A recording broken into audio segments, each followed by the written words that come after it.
We've been joined by my niece. Yay! Who hates all the food I make, don't you? It's terrible. Well, sometimes you make like eggs with mustard. I do not make eggs with That's mustard. terrible. Okay, here's what we're going to do next. Having just downed that luscious. Luscious? Yeah, it was really luscious. Drink.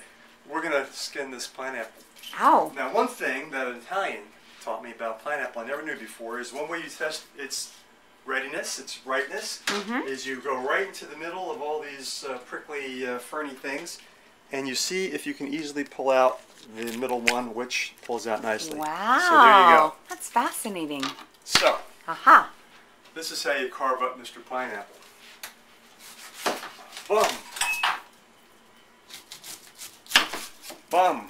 Serrated knife. And then just do it in halves and quarters. Joey, you should be a chef.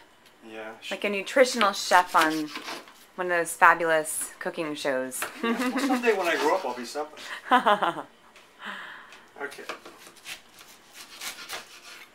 So once that's like that, got to grab some other sort of knifey thing. Aha. And just somehow without cutting your fingers off. Go down here.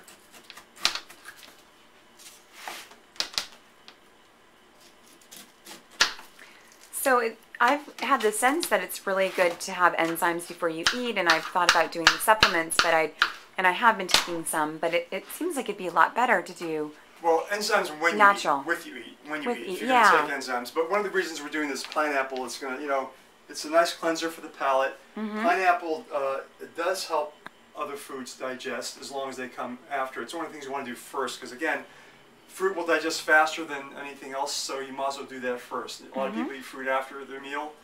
And I'm not that crazy about fruit combining. It can become a little bit more than most people want to deal with, but I would never eat like a steak and then eat fruit after that.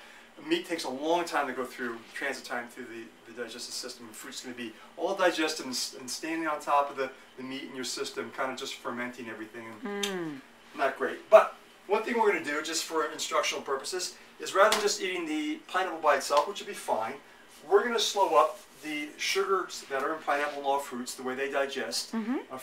Sugars are a very high glycemic index type of food, which means it rapidly increases the sugar content of the blood glucose, and that's what gives you that spike of energy and then the falling energy. So steady blood sugar is the best way to go, and you slow that up by putting things like chia seeds on this, which is really tasty as well. They're high in fat, but they've got all kinds of other great properties to them, omega-3s, etc., and the flaxseed. So stay tuned. Okay, show everybody what we got here. We just cut up the pineapple, and now we're just going to sprinkle some of this chia seeds. So what are chia seeds? Where are they from, and what's the story behind? We know the chia doll. You ever see those gardening like chia things? pet? Yeah, these things will grow with little, green sprouts and whatever. Like those chia heads. Okay, Allie, dip in and tell me what you think. Okay, I'm those not seeds. totally daunted and intrigued.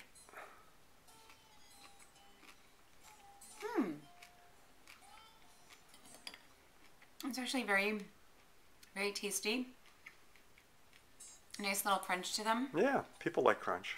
Have a little flavor, like earthy, earth flavor. There you go.